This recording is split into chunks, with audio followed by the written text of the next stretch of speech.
미국에 구금됐던 우리 근로자들, 오늘 오후에 인천공항으로 도착할 예정입니다. 구금됐던 우리 국민들이 석방된 날 미국은 자신들이 원하는 대로 무역협정을 수용하라고 한국 정부를 압박하기도 했습니다. 관련 내용들 허준영 서강대학교 경제학부 교수와 함께 살펴보겠습니다. 어서 오십시오. 자, 미국 이민당국에 구금됐다가 일주일 만에 풀려나서 귀국길에 지금 올라 있습니다. 오늘 오후에 인천공항에 도착할 예정인데 일련의 과정들 어떻게 보셨습니까? 우선은 경제학자 이전에 한 명의 국민으로서 굉장히 마음 졸이면서 좀 봤고요. 그분들도 아마 다 가족분들이 있으시고 할 텐데 또 혹시라도 가장 걱정하셨을 것 같아요. 이런 일로 인해서 혹시라도 가족들이 나중에 미국에 들어오거나 유학을 갈 수도 있잖아요. 그럴 때 불이익을 받지 않을까 이런 걱정하셨을 것 같고요. 경제학자로서는 2020년에 트럼프 일기 때 이런 일이 한 번 있었습니다. 조지아에 있었던 SK 배터리 공장에서 동일한 33명 추방이 있었는데요. 그 후로 이제 한 5년이 지났습니다. 그간 우리는 도대체 어떤 일을 하고 있었던 거, 어떤 준비를 하고 있었던 거 이런 생각들을 좀 할 수밖에 없었습니다. 네, 이 출국 방식에 대해서도 이 한국에 있는 우리나라 국민들이 참 마음을 졸이면서 봤는데 추방이냐 아니면 자진 출국이냐 이것도 굉장히 차이가 있죠. 네, 자진 출국 같은 경우는 추방된 그 기록이 남지 않습니다. 반대로 이 추방이 됐을 때는 최장 10년간 미국에 들어올 수 없고요. 그리고 향후에 미국의 이민 같은 것을 갈 때 여러 가지 제약 사항들이 생길 수밖에 없습니다. 다만 그 자진 출국이라고 하더라도 얼마나 빨리 다시 미국에 들어갈 수 있는지 그리고 얼마나 쉽게 미국에 들어갈 수 있는지에 대해서는 법적으로 좀 모호한 부분이 남아 있는 것도 사실입니다. 예. 네.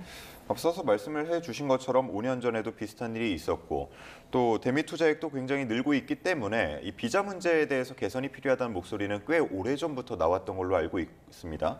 미국에서 관련 법도 발의가 됐다가 계속 계류 중인 걸로 알고 있는데 이번 일을 계기로 비자 제도에 대한 개선이 있을까요?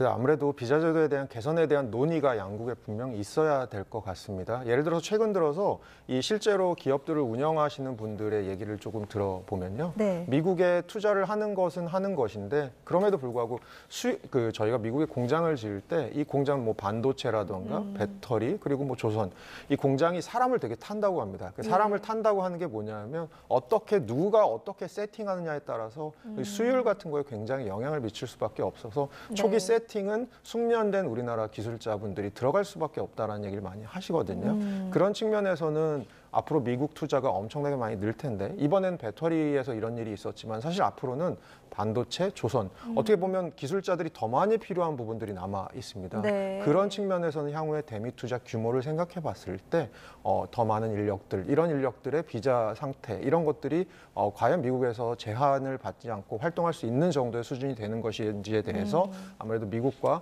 또 한국 정부 사이에 논의가 있어야 될 것 같고요. 네. 그 예로 하나 들 수 있는 것이 사실 2005년에 호주는 미국과 FTA를 기준으로 또 E3 비자라고 하는 걸 만들어서요. 호주의 전문 인력이 특정한 분야에서는 미국에 가서 마치 H-1B 비자 같이 미국의 그 합법적인 어떤 취업 비자와 비슷한 동등한 효력을 받을 수 있게 훨씬 쉽게 발급받을 수 있게 만드는 이런 협정들을 맺은 적도 있거든요. 네. 그런 측면에서는 향후에 우리 정부도 미국과 이런 협상들 좀 필요할 것으로 보입니다. 네.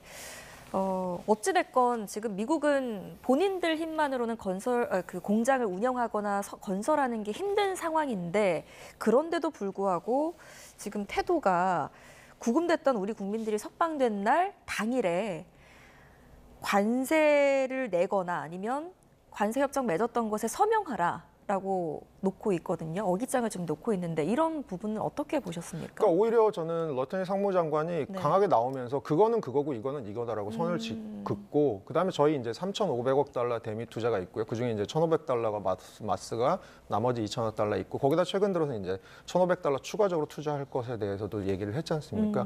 이런 것들에 대해서 아주 많은 부분이 어떻게 투자할지, 어떤 형식으로 투자를 할지 예를 들어서 우리 정부 입장에서는 대부분이 대출에 대한 보증이다라고 얘기하는데 미국 정부는 이거 대부분이 미국에 대한 직접 투자다. 이런 얘기를 하고 있잖아요. 예. 그럼 이것들을 어떤 형식으로 그리고 또 중요한 이슈가 어떤 그 시간 안에 투자할지입니다. 예를 들어서 트럼프 임기 이후에 투자하는 것은 아마 트럼프는 그렇게 크게 관심은 없을 겁니다. 그렇겠죠. 그런 측면에서는 투자의 시점을 좀 당기는 이런 압박들을 지금 하워드 러팅 상무장관 하고 있고요. 거기에 대해서 사실 하워드 러팅 상무장관이 계속해서 레버리지를 사용하고 있는 것 중에 하나가 최근 들어서 일본이랑 이런 것들에 대해서 구체적인 합의안이 나와서 그것을 명문화했거든요. 행정명령으로 나왔거든요.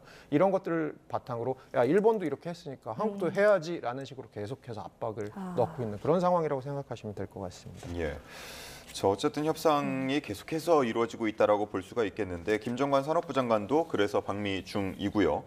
만약에 미국의 요구대로 우리가 좀 수용을 하지 않는다면 우리 경제에 미치는 영향은 어떤 점들이 있겠습니까? 아무래도 생각을 해보면 최근에 저희는 사실 미국에서 그럼 결국 수출 경합을 하고 있는 부분들의 영향이 좀 클 것 같은데요. 제가 말씀드리고 싶은 거는 자동차랑 철강 부분입니다. 먼저 자동차 같은 경우는 아무래도 최근 들어서 일본이 아까 말씀드린 것처럼 미국과 그 협상을 명문화하면서 뭘 했냐면 이 미국이 일본에 대해서 자동차 관세를 27.5%에서 15%로 낮춰주기로 한 걸 실행을 했습니다. 네. 그 얘기는 무슨 얘기냐? 우리 기업들에 대해서는 여전히 25% 관세를 15%로 낮춰준 것이 실행되지 않고 있습니다. 그러면 이것들이 일본 기업과 경합을 하고 있는 우리 기업들에 어느 정도 영향을 줄 수 있을 것이냐? 그냥 평균치만 비교해 보면 최근에 미국의 신차 평균 가격이 대충 우리나라 돈으로 한 6,800만 원 정도 됩니다. 네. 그럼 여기 15% 관세를 붙였을 때랑 25% 관세를 붙였을 때 가격 차이가 한 680만 원에서 690만 원 정도 차이가 납니다. 소비자 입장에서 어떠세요? 약간 690만 원이면 굳이 한국 차 살 걸 그냥 그렇죠. 일본 차 살 수도 있는 예. 상황, 이런 상황입니다. 지금 그렇지 않아도 미국에 대해서는 우리나라 자동차 수출 같은 게 좀 줄어들고 있는 상황이긴 하거든요. 물론 우리 기업들이 브랜드 이미지를 개선하고 그리고 좀 이윤이 많이 나고 고가인 RV 차량, 그러니까 레저용 차량, SUV 같은 것들을 팔고 뭐 이런 것들을 하면서 대응을 할 수 있습니다만 대응 여력에는 아마 한계가 있을 겁니다. 네. 그런 측면에서는 자동차 부분에 대해서 조금 어려운 부분 말씀드리고 싶고요. 철강은 왜 말씀드리냐면 최근에 EU가 미국과의 합의를 명문화하면서 뭘 했냐면 철강에 대해서 일정 부분 쿼터제, 지금 철강에 대해서 50% 관세가 들어가지 않습니까? 예. 이것에 대해서 일정 부분은 저율 관세 쿼터를 맺었습니다. 물론 우리나라가 미국에 철강을 수출하는 비중이랑 EU가 미국에 철강을 수출하는 거 우리나라가 훨씬 더 많이 수출합니다. 그러니까 사실은 미국 입장에서는 EU한테 어떻게 보면 생색내주고 너네 관세 쿼터제 줬어라고 얘기했는데 사실 미국 내에서 EU에서 들어오는 거 그렇게 크지 않거든요. 그렇게 봤을 때는 지금 우리나라 철강이나 관련된 알루미늄 여러 가지 산업 구리 이런 부분들이 어렵습니다.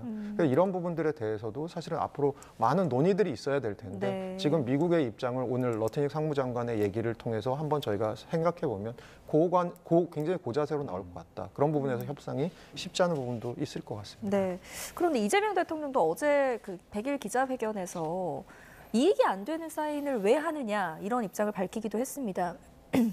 교수님께서 보시기에 지금 방금 말씀하신 것처럼 이제 이 협상전이 좀 장기화될 가능성이 있다고 하셨는데 미국의 속도에 우리가 맞춰줄 필요가 없습니까? 어떻게 좀 우리가 속도를 조정을 해야 되겠습니까? 그러니까 미국의 속도에 맞춰준다라는 것의 벤치마크가 아까 제가 말씀드린 일본인데요. 네. 일본은 그렇게 미국과 협상을 명문화하면서 왜냐하면 일본은 사실 주력 수출 상품이 미국에 대해서는 자동차거든요. 네. 자동차 산업에서 굉장한 요구들이 있었겠죠. 일본 정부 뭐 하고 있는 거냐? 왜 15% 관세 해준다면서 이게 발효가 안 되냐? 이런 얘기를 계속 했었거든요. 예. 근데 이것들에 대해서 일본이 해주면서 뭘 미국하고 약정을 맺었냐 하면 굉장히 불리한 투자 조건들에 대해서는 다 약정을 맺었습니다. 그러니까 초반부에는 미국 투자를 하는 것에 대해서 트럼프 대통령이 용처를 밝히고 다 정하고 트럼프 대통령이 용처를 밝히고 정하면 일본은 45일 내에 출자를 해야 되고 그래서 일본에 대해서 미국이 돈을 그 투자 대금을 갚을 게 남아 있는 동안에는 미국과 일본이 이윤이 나면 절반씩 가지고 이것이 끝나면 미국이 90% 가지고 여러 가지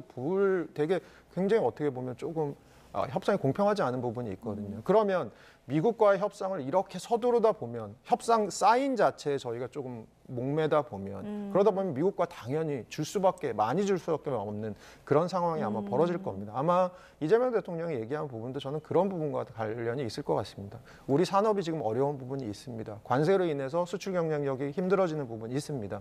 있음에도 불구하고 그것을 단순히 해결하기 위해서 미국과 굉장히 불평등한 여러 가지 측면에서 불평등한 이런 것들을 맺어야 되느냐 이런 것들에 대한 고민 같습니다. 아무래도 협상이 지금 정부의 스탠스로는 조금 길어질 가능성 있지 않을까 또 보고 있습니다. 방금 이제 일본의 경우를 말씀을 해주셨는데 사실 구체적인 우리나라와 미국 간의 내용은 알려진 바가 없지 않습니까? 일본과 동등한 수준, 비슷한 수준의 요구를 했을까요? 아무래도 미국 입장에서는 어떻게 보면 한국을 바라볼 때 한국의 협상을 하기 전에 이번에도 잘 보시면 7월 말에 관세 협상하기 전에 우리가 마지막에 왜 코너에 몰렸는지를 생각해 보시면 네.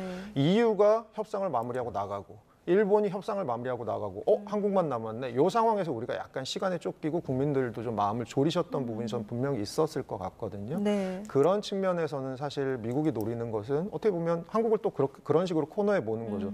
너네랑 비슷한 입장인 일본도 이렇게 하고 나갔어. 그러니까 너희도 이 정도에서 항복하지라는 식으로 나올 가능성이 있기 때문에 미국은 요 점을 아마 이용할 가능성이 굉장히 큽니다. 네, 참 대외적으로 이런 경제 불확실성이 참 많은 가운데 멕시코 정부가 FTA 체결하지 않은 국가에 수입 관세 부과하기로 했다라는 결정이 나왔습니다. 관세율 최대 50%까지 상향할 예정이라고 하는데 이게 우리나라 입장에서 엎친 데 덮친 격 아니겠습니까? 그렇죠. 작년 기준으로 우리나라가 멕시코로 수출한 게 한 136억 달러니까 이게 뭐 한 200조 가까이 될 것 같습니다. 200조보다 한 20조 가까이 되겠네요. 네. 그러면 요걸 생각해 봤을 때 멕시코가 가지는 여러 가지 단순히 수출을 우리가 멕시코에 많이 하고 있는 것보다도 더 중요한 건 작년에 멕시코에 수출됐던 그 136억 달러 중에 미국에서 소비된 게 한 40%가 됩니다. 그게 무슨 얘기냐? 결국 우리나라가 멕시코에서 보내서 멕시코에서 가공을 해서 미국에서 결국 팔리고 있다는 게 아주 큰 부분이잖아요. 그 이유는 뭔가라고 생각해 보면 최근 들어서 미국이 멕시코에 대해서 고율 관세를 하겠다고는 하지만 미국에 도움이 되는 부분들에 대해서는 예외 조항을 뒀습니다. 뭐 가전제품 같은 건 멕시코에서 넘어와도 되고 자동차도 일정 부분 미국하고 멕시코 사이에서 왔다 갔다 해도 되고 이런 부분들에 대해서 줬기 때문에 우리나라 기업들이 지금 멕시코에 굉장히 많이 나가 있습니다. 네. 그럼 멕시코에서 관세를 부과한다고 해서 미국처럼 미국에 관세 부과해서 미국 안에서 생산해라, 공장을 미국에 지어라 하는 것처럼 우리는 멕시코에다 더 이상 공장을 지을 인센티브는 사실은 조금 떨어집니다. 그럼 네. 멕시코가 왜 이렇게 하느냐라고 좀 생각해 보시면 아무래도 멕시코가 자꾸 중국의 미국에 대한 대체 수출처로 미국에 굉장히 의심을 받고 그것 때문에 지금 관세를 조금 미국에 대해서 막고 있는 부분이 있잖아요.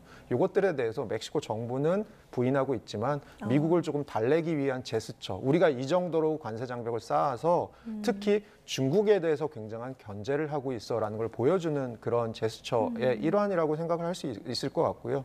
또 하나 멕시코에 관련해서는 우리 기업들한테 이 멕시코에서 들어오는 관세만큼 중요한 것이 제가 아까 말씀드린 게 멕시코에다 우리가 수출하면 그것이 일부분 아주 큰 부분들이 미국으로 넘어간다고 그랬잖아요. 그러면 미국하고 멕시코 사이에 협정이 어떻게 될 관세 협정이 어떻게 될 것인지도 우리에겐 굉장히 중요합니다. 네. 그런 측면에서 내년에 USMCA 협정 다시 한번 그 재협상이 남아 있거든요. 그래서 그런 부분이 어떻게 풀릴지 이런 부분들도 사실 우리 기업들한테 굉장히 중요할 것 같습니다. 예, 뭐 관세 전쟁이라고 부르기도 하는데 끝까지 한번 지켜봐야 할 것 같고요. 자, 어제 있었던 대통령 기자회견 내용 조금 더 살펴보도록 하겠습니다. 가장 관심을 많이 모았던 건 역시나 주식 양도세 대주주 기준일 것 같은데 10억으로 이제 인하하려고 했던 것을 고집하지 않겠다라는 발언이 있었습니다. 그러면 이제 50억을 유지한다. 이렇게 볼 수가 있겠습니까? 아마 그렇게 봐야 되지 않을까 싶습니다. 왜냐하면 이게 이제 10억으로 낮췄을 때 더 들어올 수 있는 세수들이 있는데 그 세수가 뭐 한 2천억에서 3천억 정도 됩니다. 지금 우리나라가 세수 구조가 굉장히 지반이 좀 연약해진 상태라서 네. 좀 세수를 잘 걷는 게 중요하긴 하지만 2천억, 3천억의 비용을 들이고 나서 이것을 했을 때 이것이 자본시장에 주식시장에 미칠 좀 부작용 같은 것들에 대해서 아마 걱정을 하시는 것 같고요. 이 부작용이라는 게 단순히 자본시장이 뭐 주가가 상승하는 것이 좀 제한된다라는 부작용보다도 더 멀리 보면 지금 정부의 정책의 핵심 중에 하나가 주식시장을 활성화하겠다라는 겁니다. 어떻게 보면 뭐 제가 젊다고 하면 좀 안 될 것 같긴 한데 두 분은 젊으신 것 같은데 최근에 젊으신 분들한테 얘기를 많이 해보면 결국은 부동산은 너무 들어가기 이미 금액이 커져 있고 네. 그러면 나와 함께 잘할 수 있는 자산이 무엇이 있을까? 그런 측면에게 청년 계층들에게 가지는 주식시장의 중요성 그리고 계속해서 하는 얘기가 관련돼서 부동산과 관련돼서 대통령께서도 하신 얘기가 뭐냐면 자꾸 이게 조금 소모적인 부동산에 너무 자금이 몰리다 보니까 오히려 생산적인 부분인 기업의 자금이 들어가는 이 주식시장 관련 부분이 좀 우리나라 약한 것 같다. 이렇게 봤을 때는 어떻게 보면 산업정책적인 부분, 자산에서의 부분 여러 가지 부분이 정부의 방향성과 맞닿아 있는 부분이 저는 있다고 생각합니다. 그런 측면에서 50억 뭐 이것들에 대한 유지시사 발언으로 보는 것이 어떨까 싶습니다. 네. 자, 이런 소식들이 전해지자마자 코스피는 또 최고치를 경신했습니다. 이재명 대통령이 이제 대선 후보 시절에 5천 공약 걸었었거든요. 현실화 가능성 어떻게 보세요? 제가 계산을 해봤더니 앞으로 향후에 한 5년간, 그러니까 이번 정부 임기 내에 1년에 9% 정도씩 주식시장이 상승하면 5천에 갈 수 있더라고요. 또 다른 방식으로 생각을 해보니까 지금 PBR이라고 하죠. 우리나라가 지금 1 근방에 있는데 네. 일본이 1.99, 대만이 한 2.1 정도 됩니다. 그러면 우리나라가 이 PBR이 한 1.7 정도 되면 네. 주식시장이 조금 5천까지 갈 수 있다라고 생각을 하는데 그런 측면에서는 이 5천이 뭐 달성 못할 숫자는 아니지만 저는 예. 이렇게 다분히 이 상징성을 가지는 숫자라고 생각을 합니다. 4천보다 5천이 가진 상징성은 만의 절반이잖아요. 네. 그런 측면에서는 이 지점으로 한번 가보자라고 하는 방향성인 것 같은데요. 그런 측면에서 이번에 그 양도세 대주주 기준 완화를 이제 그냥 50억으로 유지하는 것 분명히 호재가 되고 있는 것 같습니다. 어제도 뭐 코스피 엄청나게 뛰었죠. 그러니까요. 네. 그럼에도 불구하고 이것은 아무래도 저는 단기적인 효과일 것 같고요. 중장기적으로는 오히려 이 주식시장의 대주주 친화적인 이런 여러 가지 지배구조와 관련된 부분들, 이런 부분들이 얼마나 구조적으로 해소될 수 있을지, 그리고 이것을 해소하려고 하는 정부의 지속적인 정책적인 흐름, 노력들이 보일지, 이런 것들에 따라서 뭐 그런 것들은 상법 개정도 들어가 있을 수 있을 것 같고 세법 개정도 들어가 있을 수 있을 것 예. 같고 밸류어 프로그램의 지속적인 가동 같은 것들도 들어가 있을 수 있을 것 같습니다. 이런 부분들이 들어가 있을 수 있을 것 같고요. 시청자분들 중에 그렇게 생각하시는 분들 좀 있으실 것 같아요. 저도 예전에 그렇게 많이 생각을 했었는데 주식시장은 결국은 경기가 좋고 기업들이 잘해야 좋아지는 거 아니냐라고 네. 하는데 우리나라 주식시장은 우리나라 기업들의 가진 잠재력에 비해서 좀 저평가된 부분이 있습니다. 그런 부분들에 있어서 제가 말씀드린 여러 가지 정부의 이런 주식시장 활성화를 위한 지배구조 개선을 위한 노력들이 있다면 이런 저평가 부분들이 해소되면서 향후에 주식이 조금 더 주식 가격이 올라갈 수 있는 부분이 분명히 있지 않을까라고 보고 있습니다. 예. 네. 주식시장 또 부동산 시장 이 얘기를 계속할 수밖에 없게 되는데 부동산 시장에 대해서는 어제 그런 발언이 나왔습니다. 부동산은 한두 번의 대책으로는 안 된다. 끊임없이 투기를 통제할 것이다. 이런 발언이 있었거든요. 앞서 나왔던 6.27 대책보다 더 강력한 대책이 추가로 나올 가능성도 있다고 보십니까? 저는 그 대책이 생각보다 좀 빨리 나올 수도 있을 것으로 봅니다. 우리나라 부동산 시장에 있어서는 사실 분기점이 되는 시점이 명절로 보면 추석이 굉장히 많았었거든요. 네. 추석 때 아무래도 가족들끼리 모여서 부동산 얘기도 하고 이런 얘기를 하면서 또 흐름을 잡는 이런 얘기들이 좀 많았었는데요. 이번 네. 추석을 뭐 전후로 해서 추석 전보다는 추석 후로 해서 추가 대책들이 또 있지 않을까라고 저는 생각하고 있고요. 이렇게 볼 수밖에 없는 이유 중에 하나가 뭐냐면 저 사실 부동산 대책이 나왔을 때 이게 확실한 공급 대책이 나오는 것이 어떻게 보면 제일 좋은 거죠. 확실한 공급 대책이라고 하는 건 여기 계신 두 분이 살고 싶은 지역에 나도 그 지역에 들어가서 살 수 있겠구나라고 하는 공급 대책들이 나오는 게 제일 좋을 텐데 네. 그것보다는 지금 약간 수요 억제 대책들이 나온 상태. 이게 어떻게 보면 6.27 대책의 핵심이지 않습니까? 이번에 9.7 대책도 나왔습니다만 이런 대책들이 나오다 보면 결국 시장은 적응을 할 수밖에 없습니다. 적응을 하고 또 이 시장을 또 뚫고 나가는 방법을 찾게 되면서 다시 가격이 오르는데 최근에 이 서울 아파트 가격 보니까 실제로 6.27 대책 이후로 조금 잠잠 상승세가 떨어지던 것들이 예. 최근 들어서 25개 지역구 중에서 구가 25개인데 그중에 11개 구 정도가 지금 다시 상승폭이 약간 올라가는 쪽으로 다시 올라가고 있거든요. 네. 그런 측면에서는 어떻게 보면 시장이 적응할 시간이 끝났고 이제는 또 핵심 지역, 서울의 핵심 지역을 중심으로 다시 또 가격이 조금 더 올라가는 것이 아니냐라는 흐름도 약간 보이고 있습니다. 이런 측면에서는 최근 들어서 우리나라 부동산 시장의 중요한 또 흐름 중에 하나가 낙수효과잖아요. 중심 지역에서 조금 가격이 비싼 지역에서 가격이 올라가는 폭이 올라가기 시작하면 그것이 주변적으로 이제 퍼지기 시작하잖아요. 이런 것들을 사전에 차단한다라는 측면에서 선제적인 대책이 저는 아마 추석 후로 해서 바로 있지 않을까 보고 있습니다. 네.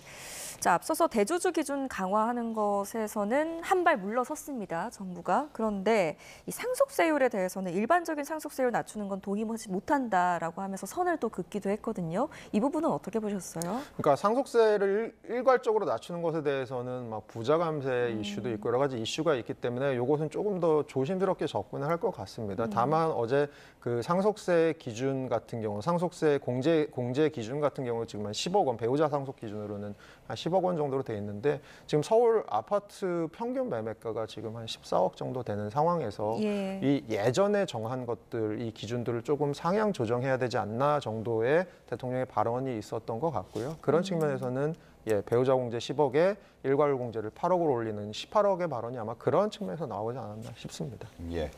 자, 그리고 이제 소비 쿠폰 2차 지급도 다가오고 있습니다. 그에 대한 언급, 1차 지급에 대한 효과에 대한 언급도 있었는데 이 소비 쿠폰이 민생 경제 활성화에 미치는 영향, 뭐 1차 때도 보셨을 텐데 어느 정도로 기대를 하고 계신지요?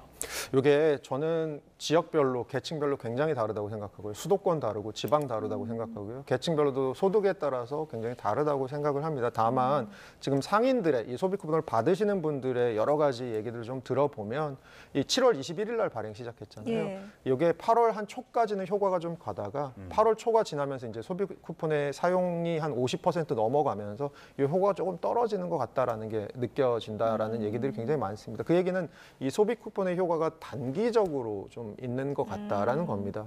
저희가 아주 심하게 열이 날 때 왜 열이 나는지 너무 찾아보기보다는 우선 해열제부터 먹여놓고 보고 이제 열이 왜 나는지를 찾아봐야 되잖아요. 그런 정도의 의미를 가지지 않을까라고 생각을 하고요. 구조적으로 우리나라의 내수가 최근 들어서 살지 않고 있는 여러 가지 요인들에 대한 고민들, 그리고 결과적으로는 일자리. 왜냐하면 저희가 좋은 일자리를 바탕으로 소득이 조금 항구적으로 늘었을 때 소비를 마음 놓고 늘릴 수 있는 것이 있기 때문에 그런 측면에서는 좋은 일자리 정책들 이런 것들이 필요한데 최근 들어서 미국의 공장 지역 그리고 어떻게 보면 여러 가지 지금 이슈들 우리나라 AI를 한다고는 하지만 또 AI가 가지는 단점 중에 하나는 인간의 노동을 좀 대체하기도 하고 이런 부분이 있지 않습니까? 그런 측면에서는 어떻게 보면 일자리들에 대한 고민들 이런 것들조차도 굉장히 필요한 상황이 아닌가라는 보고 있습니다. 그런 측면에서는 단기적인 소비책 쓰는 것도 나쁘지 않지만 조금 더 중장기적으로 내수 소비들을 늘릴 수 있는 방안들에 대한 고민과 병행되어야 하지 않을까 보고 있습니다. 네. 자, 오늘 2차 지급과 관련해서 구체적인 어떤 지급 방식이라든지 기준이 발표된다고 하니까요. 한번 지켜보도록 하겠습니다. 지금까지 허준영 서강대학교 경제학부 교수와 함께했습니다. 잘 들었습니다. 고맙습니다.